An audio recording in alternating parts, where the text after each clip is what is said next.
Hello everyone, welcome to my YouTube channel learn with Kanika. आज हम करेंगे यूपी लेखपाल 2022 के लिए प्रैक्टिस सेट 9 का पार्ट 2, जिसमें हम सामान्य ज्ञान और ग्राम्य समाज एवं विकास के टोटल 50 क्वेश्चंस करेंगे।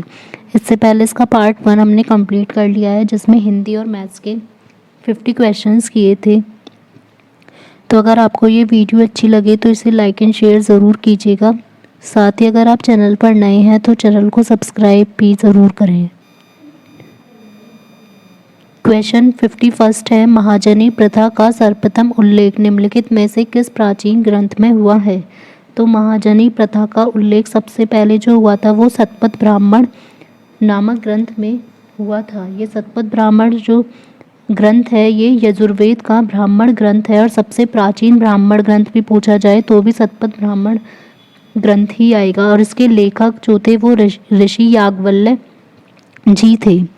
नेक्स्ट है, कन्नौज से पूर्व हर्षवर्धन कहाँ का शासक था? तो कन्नौज से पहले हर्षवर्धन थानेश्वर का शासक था। 606 ईस्वी में वह थानेश्वर के सिंहासन पर बैठा था और बाद में उसने कन्नौज को अपनी राजधानी बनाया। भारत में पहली रेलगाड़ी नेक्स्ट है, भारत में पहली रेलगाड़ी किस वर्ष में और किन दो स्थानों के बीच चलाई गई थी? तो ये क्वेश्चन है इंपॉर्टेंट कि भारत में जो पहली रेलगाड़ी थी वो लॉर्ड डलहौजी के गवर्नर काल में, ये पूछ लिया जाता है कि किसके गवर्नर काल में थी, तो लॉर्ड डलहौजी के गवर्नर काल में 16 अप्रैल 1853 को बम्बई से ठाणे के बीच में 34 किलोमीटर एक छोटे रेल मार्ग पर चलाई गई थी। तो यहाँ पर आंसर हो जाएगा ऑप्शन सी। नेक्स्ट है, अवध के निम्नलिखित में से किस नवाब ने लखनऊ में बड़ा इमामबाड़ा बनवाया? तो बड़ा इमामबाड़ा वो 1784 ईस्वी में बनवाया था। अवध के चौथे नवाब थे असफ उद्दुल्ला, इन्होंने बनवाया था। तो आंसर होगा ऑप्शन ए। नेक्स्ट है, रामायण में मांडवी किसकी पत्नी थी? तो मांडवी था भरत की पत्नी का नाम मांडवी था। लक्ष्मण की पत्नी का नाम पता है उर्मिला। मेघनाथ की यहाँ पर मेघनाथ ऑप्शन है, उसकी पत्नी का नाम था सुलोचना, और सुग्रीव की पत्नी का नाम था रूमा, और भरत की पत्नी का नाम हो जाएगा मांडवी। नेक्स्ट है, सिपकीला दर्रा हिमालय की किस घाटी में स्थित है? तो सिपकीला दर्रा हिमालय की सतलज घाटी में स्थित है। यह शिमला से किसको जोड़ता है ये भी पूछ सकते हैं, तो शिमला से यह तिब्बत को जोड़ता है। नेक्स्ट है, सूची फर्स्ट का सेकंड के साथ मिलान कीजिए और नीचे दिए गए विकल्पों में सही उत्तर चुनिए। सूची फर्स्ट में हमें दे रखी हैं झीलें, और सेकंड में हमें दे रखा है वहाँ का स्थान कि कहाँ पर है। तो फर्स्ट है पुलिकट झील। पुलिकट झील है तमिलनाडु में, तो ए का हो जाएगा हमारा 3। नेक्स्ट है चिल्का झील। चिल्का झील है उड़ीसा में, बी का हो जाएगा 1। बूलर झील ये है कश्मीर में, सी का हो जाएगा 4। और सांवर झील है राजस्थान में, डी का 2। तो यहाँ पर आंसर होगा हमारा 3, 1, 4, 2 ऑप्शन ए। भारत का सबसे दक्षिणी छोर कौन सा है? तो अगर सबसे दक्षिणी छोर पूछा जाएगा तो ये होगा Indira point, option D. Bharat का रूर किस नदी बेसिन को कहा जाता है? तो भारत का रूर कहा जाता है दामोदर नदी बेसिन को। प्रदूषण के कारण भारत का रूर कहा जाता है। निम्नलिखित में से कौन सा दुनिया में सबसे ज़्यादा ऊंचाई वाला झरना है? तो सबसे ज़्यादा दुनिया में ऊंचाई वाला झरना है एंजल झरना। इसकी ऊंचाई है 979 मीटर, और यह झरना वेनेजुएला में स्थित है। निम्नलिखित में से किसने पहले 1935 में संविधान सभा का सुझाव प्रस्तावित किया था? तो भारतीय राष्ट्रीय कांग्रेस ने आधिकारिक तौर पर पहली बार 1935 ईस्वी में एक संविधान सभा की मांग की थी, जिसमें जो मेन नाम था वो था एम.एन. रॉय का। तो सबसे पहले जो सुझाव दिया था संविधान सभा का वो एम.एन. रॉय ने दिया था। इनमें से कौन सा कारक नहीं है जो भारतीय संविधान के निर्माण में योगदान देता है? तो इसमें भारतीय संविधान के निर्माण में कौन कौन योगदान देता है? ब्रिटेन में संसदीय लोकतंत्र, ये ठीक है कि ब्रिटेन से ली गई है संसदात्मक प्रणाली। रूस में समाजवादी क्रांति, तो रूस से समाजवादी क्रांति ली गई है और मौलिक कर्तव्य भी लिए गए हैं। अमेरिका में अधिकारों का विधेयक, ये भी ठीक है कि अमेरिका से मौलिक अधिकार और अधिकारों का विधेयक, ये सभी लिया गया है, लेकिन ये फर्स्ट है औद्योगिक क्रांति, तो ये किसी से नहीं ली गई, तो आंसर हो जाएगा ऑप्शन ए। नेक्स्ट है, भारत में पंचायती राज की त्रिस्तरीय व्यवस्था का अनुमोदन किस समिति के द्वारा किया गया था? तो त्रिस्तरीय पंचायती राज व्यवस्था की जो सिफारिश थी वो बलवंत राय मेहता समिति के द्वारा 1957 ईस्वी में की गई थी।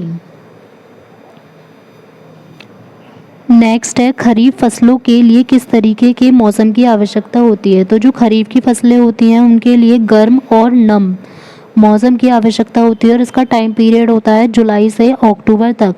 और खरीफ की फसलों में आएंगे चावल, मक्का, बाजरा, सोयाबीन, मूंगफली, कपास आदि। विश्वविद्यालय अनुदान आयोग का गठन किसकी सिफारिश पर किया गया? तो ये है यूनिवर्सिटी ग्रांट्स कमीशन यूजीसी। इसका जो गठन है वो किया गया था डॉक्टर सर्वपल्ली राधाकृष्ण आयोग, 1948 में इनका आयोग आया था। इनकी सिफारिश पे यूजीसी की गठन किया गया था। नेक्स्ट है, 2011 की जनगणना के अनुसार भारत के निम्नलिखित राज्यों में से सबसे अधिक जनसंख्या घनत्व वाला राज्य कौन सा है? तो सबसे अधिक जो जनसंख्या घनत्व है वह बिहार का है, जो कि 1107 है। अगर 5 राज्य हम देखें सर्वाधिक जनसंख्या घनत्व वाले, तो पहले पर बिहार आएगा, सेकंड पर आएगा पश्चिम बंगाल, थर्ड पर होगा केरल, फोर्थ पर उत्तर प्रदेश और फिफ्थ पर हरियाणा। नेक्स्ट है, आर्द्रता जो ह्यूमिडिटी होती है, नमी, वो किससे नापी जाती है? तो आर्द्रता नापी जाती है हाइग्रोमीटर से। अगर हाइड्रोमीटर पूछा जाएगा तो इससे लिक्विड का घनत्व नापा जाता है, उसकी डेंसिटी। बैरोमीटर से वायु दाब नापेंगे और थर्मामीटर से टेम्परेचर। नेक्स्ट है, निम्नलिखित में से किसने उसी विषय में 2 नोबेल पुरस्कार प्राप्त किए? तो एक ही विषय में 2 नोबेल पुरस्कार प्राप्त करने वाले थे जॉन वर्दिन। ये एक अमेरिकी भौतिक विज्ञानी तथा इलेक्ट्रिकल इंजीनियर थे। इन्हें 1956 और 1972 ईस्वी में दो बार इन्हें नोबेल पुरस्कार मिल चुका है। नेक्स्ट है, रक्त डैश के माध्यम से गुर्दे में प्रवेश करता है? तो रक्त करता है वृक्क धमनी के माध्यम से गुर्दे में प्रवेश करता है। विज्ञान की कौन सी शाखा ट्यूमर के बारे में बताती है? तो ट्यूमर के बारे में बताती है जो भी कैंसर या ट्यूमर से रिलेटेड होगा वो होगा ऑन्कोलॉजी। आंसर हो जाएगा ऑप्शन सी। ऑस्टियोलॉजी से हमें पता चलेगा हड्डियों के बारे में, और यूरोलॉजी से पता चलेगा टॉयलेट से रिलेटेड बीमारियों के बारे में। नेक्स्ट है, ताजमहल को किसके प्रभाव का खतरा है? तो ताजमहल को खतरा है SO2 सल्फर डाइऑक्साइड से। नेक्स्ट है, सोनभद्र जिले को स्पर्श करती है? सोनभद्र जिले को किस किस की सीमा स्पर्श करती है? तो इससे 4 राज्यों की सीमा स्पर्श करती हैं। एक तो बिहार, झारखंड, छत्तीसगढ़ और MP मध्य प्रदेश। नेक्स्ट है, अगस्त 2021 में उत्तर प्रदेश सरकार के द्वारा निम्नलिखित में से किस खेल को गोद लेने की घोषणा की गई? तो इसमें की गई कुश्ती को गोद लेने की घोषणा, ऑप्शन सी। नेक्स्ट है, जून 2021 में निम्नलिखित में से किस राज्य में प्रोजेक्ट युग परिवर्तन वैश्विक शिखर सम्मेलन 2021 विषयक वेबिनार का आयोजन किया गया? तो ये किया गया उत्तर प्रदेश में। उत्तर प्रदेश बजट 2021-22 के अनुसार मुख्यमंत्री कृषक दुर्घटना कल्याण योजना का आच्छादन बढ़ाते हुए योजना की पात्रता की श्रेणी में निम्नलिखित में से किसको शामिल किया गया? तो इसमें खातेदार व सहखातेदार किसानों के परिवारों के कमाऊ सदस्य को भी, और पट्टे से प्राप्त भूमि पर खेती करने वाले भूमिहीन व्यक्ति को भी, और बटाई पर खेती करने वाले भूमिहीन व्यक्ति। तो यहाँ पर आंसर होगा ऑप्शन डी, उपयुक्त सभी। चावल के उन्नत बीज के प्रति हेक्टेयर बीजारोपण दर कितनी होती है? तो ये होती है 15 किलोग्राम। इस प्रदेश में प्रचलित धरातल की माप में कौन सा सही नहीं है? तो उत्तर प्रदेश के अकॉर्डिंग हमें बताना है। तो ये सही है, 20 कंचवासी इक्वल्स टू बस 1 विंशवासी होता है। फिर नेक्स्ट हमें दे रखा है 20 विंशवासी इक्वल्स टू 10 विस्वा, तो ये 10 नहीं आएगा, ये आएगा 1 विस्वा। तो यहाँ रॉन्ग हो जाएगा ऑप्शन बी। और 20 विस्वा इक्वल्स टू 1 बीघा होता है, और 1 बीघा इक्वल्स टू 55 गुणा 55 वर्ग गज। नेक्स्ट है, आंवले का सर्वाधिक उत्पादन कहाँ होता है? तो आंवले का सबसे अधिक उत्पादन होता है उत्तर प्रदेश के प्रतापगढ़ जिले में। अधिया और बटाई शब्दों का प्रयोग किस अभिप्राय में किया जाता है? तो अधिया और बिटाई जो होते हैं ये गाँव में कृषि के लिए इस्तेमाल होने वाले शब्द हैं। तो यहाँ पर होगा फसल की साझेदारी और कृषि कार्य ठेका, दोनों के लिए ही किया जाता है, तो आंसर होगा ऑप्शन डी। नेक्स्ट है, भारत के पशु कल्याण बोर्ड का मुख्य कार्यालय कहाँ पर है? तो ये है बल्लभगढ़ में, ऑप्शन सी। उत्तर प्रदेश में 75 जिलों सहित कितने प्रमुख मंडल हैं? अगर जिले पूछे जाएंगे तो 75 होंगे और अगर मंडल पूछे जाएंगे तो आएंगे 18। किस मंडल को विश्व के उत्कृष्ट कालीन उद्योगों का केंद्र माना जाता है?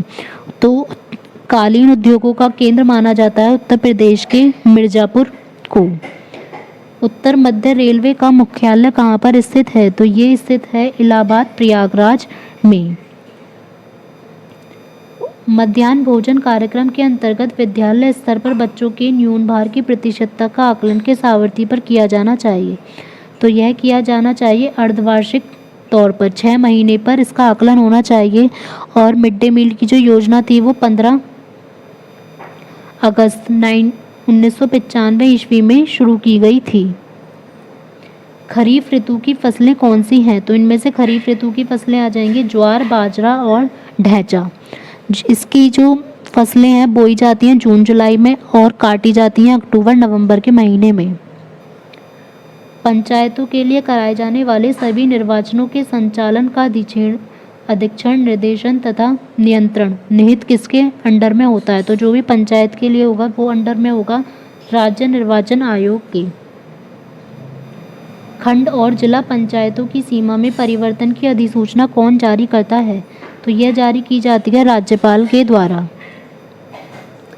पंचायत निर्वाचन हेतु राज्य निर्वाचन आयुक्त नियुक्त किया जाएगा। तो अभी हमने पढ़ा कि पंचायत का जो निर्वाचन करेगा वो राज्य निर्वाचन आयुक्त करेगा। अब ये जो राज्य निर्वाचन आयुक्त है इसको नियुक्त कौन करता है? तो इसको नियुक्त किया जाता है राज्य के राज्यपाल के द्वारा। महिलाओं के लिए स्थानों के 33% आरक्षण का संवैधानिक प्रावधान इस समय किसमें लागू है? तो जो महिलाओं के लिए 33% आरक्षण है लागू वो है स्थानीय निकायों में, जैसे पंचायत और नगर पालिका। भारत के किस पंचवर्षीय योजना का लक्ष्य तीव्र गति से वृद्धि के साथ समावेशी विकास था? तो ये था 11वीं पंचवर्षीय योजना का उद्देश्य, जो थी 2007 से 2012 के बीच, और इस टाइम पे जो प्रधानमंत्री थे वो थे मनमोहन सिंह। 12वीं पंचवर्षीय योजना का मुख्य उद्देश्य क्या है? 12वीं पंचवर्षीय योजना का मुख्य उद्देश्य था तीव्रतर, धारणीय तथा ज़्यादा समावेशी विकास, और इस योजना का कार्यकाल था 2012 से 2017। निम्नलिखित में से किस राज्य में काली मिर्च और इलायची का उत्पादन होता है? तो भारत में अगर मसाले से रिलेटेड जो भी चीज़ें पूछी जाएंगी तो उसमें सबसे फर्स्ट पर आता है केरल। तो काली मिर्च और इलायची का उत्पादन सबसे ज़्यादा होता है केरल में। बारानी द्वीप किस फसल की किस्म है? बारानी द्वीप है धान की किस्म। भारतीय साकवाजी अनुसंधान संस्थान कहाँ पर स्थित है? तो साकवाजी अनुसंधान स्थित है वाराणसी में। मानव की कौन सी क्रिया जलवायु से सर्वाधिक प्रभावित होती है? तो जलवायु से सर्वाधिक प्रभावित होने वाली जो मानवीय क्रिया है वह है कृषि, ऑप्शन डी। राष्ट्रीय शहरी आजीविका मिशन योजना NULM से किस महापुरुष का नाम जोड़ दिया गया है?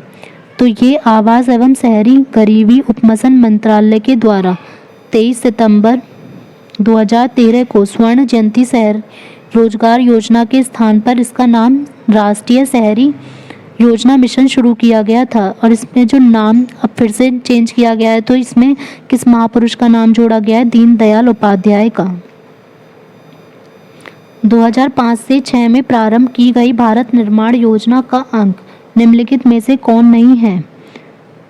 तो इसके ग्रामीण आवास भी है, पेयजल भी है, ग्रामीण सड़क भी, लेकिन जो ग्रामीण स्वच्छता है वो भारत निर्माण योजना का अंग नहीं है।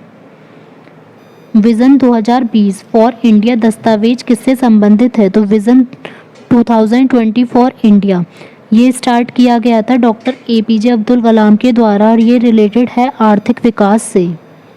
लखनऊ योजना संबंधित है किसके विकास से? तो लखनऊ योजना शुरू की गई थी 1981 में भारतीय सड़क कांग्रेस के द्वारा। तो इसलिए ये रिलेटेड है सड़कों के विकास से। उत्तर प्रदेश सरकार द्वारा शुरू किया गया दस्तक अभियान निम्नलिखित में से किससे संबंधित है? तो ये दस्तक अभियान संबंधित है जापानी एनसेफेलाइटिस का उन्मूलन से। तो यह आंसर हो जाएगा ऑप्शन ए।